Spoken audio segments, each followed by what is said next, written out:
Stop living on autopilot. What if I told you that the greatest enemy of your life isn't outside, but living silently inside your own mind? And what if I told you that this invisible force has been controlling your decisions, your fears, and even your future, without you realizing it? This is the provocative idea behind Outwitting the Devil, a book written by Napoleon Hill in 1938, but hidden from the world for over 70 years because its message was considered too dangerous, too powerful, too real. But let me ask you something. What kind of truth needs to be hidden for decades? And more importantly, are you ready to face it? Because this isn't just a story. It's a confrontation. A deep dive into fear, mindset, personal development, and the hidden patterns that shape your life. And by the end of this, you might start questioning everything you thought you knew about control, success, and freedom. The book unfolds as a bold and symbolic conversation between Napoleon Hill and the devil.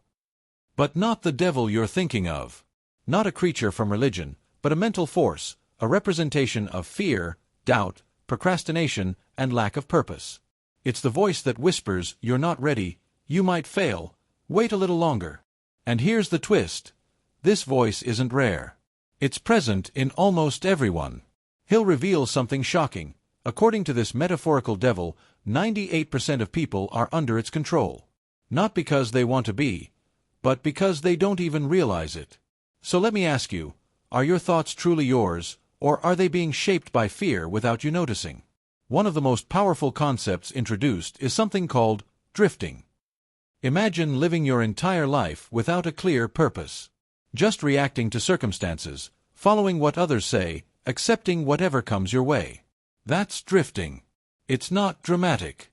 It's not obvious. It's subtle, comfortable, and incredibly dangerous. Because when you don't decide your direction, something else decides for you. And according to Hill, that's exactly how control happens. People in drifting mode don't think independently. They follow the crowd. They accept limiting beliefs. They delay decisions. And little by little, they lose control of their own lives. But not everyone is trapped. There's a small percentage, about 2%, who break free. And what makes them different? It's not luck. It's not talent. It's clarity. These individuals have what Hill calls a definite purpose. They know what they want. They think for themselves. They make decisions with confidence. And because of that, they become impossible to control. These are the people who shape the world, who create, who lead, who inspire.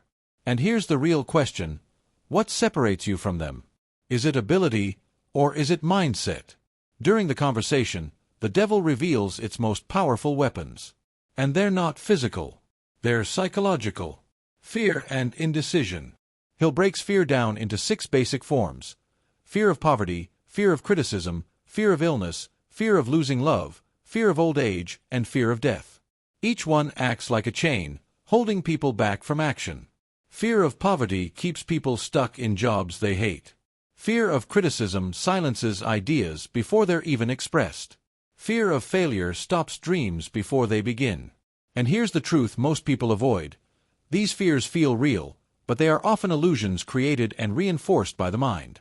So let me ask you, which fear has been quietly controlling your choices?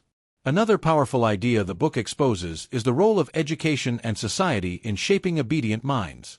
Hill criticizes systems that teach people what to think, instead of how to think.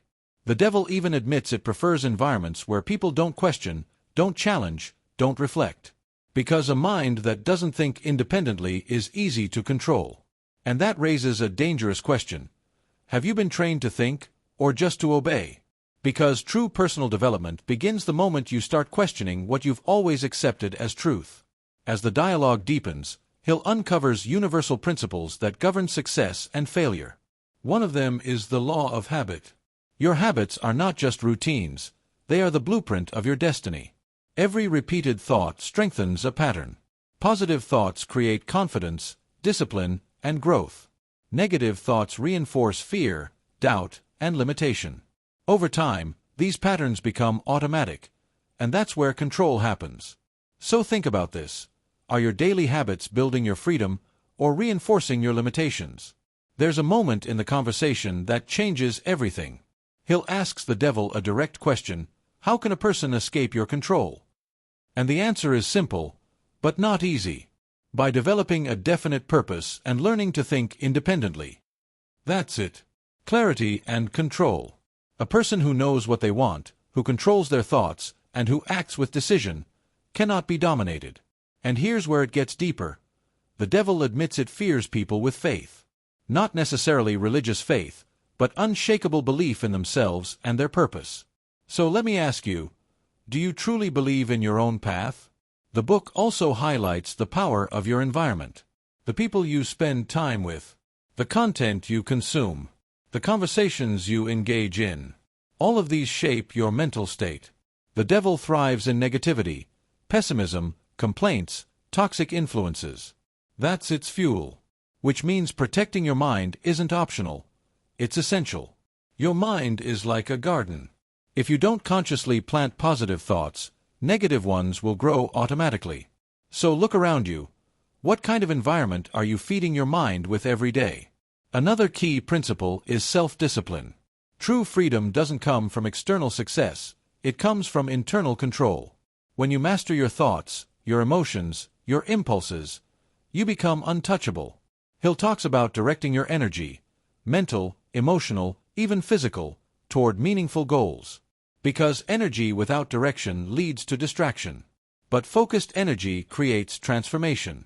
And here's the question: are you controlling your energy, or is it controlling you?